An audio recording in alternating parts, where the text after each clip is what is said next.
In this video, I'll show you how to call and use a taxi in GTA 4 for fast travel. Once you are near to the cab, press E in the keyboard. Some cabs can be reject you, so try again. Press the E key. Once you get the message pops up, hold the F to enter the cab as a passenger. Once you are in the taxi, using the down arrow and up arrow, you can choose the location you want to go and press the enter key to choose your destination.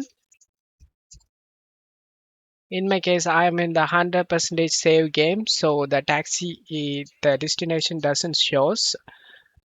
You can now look around using your mouse, and to go faster, you can press the space bar to say hurry, and he will go faster. You can press the V key to see in cinematic look. To exit from the cab, press F key and the cab will stop. And that's how you can use and call cab in GTA 4. I hope this video helped you. If the video helped you, don't forget to leave a like and subscribe. Thank you.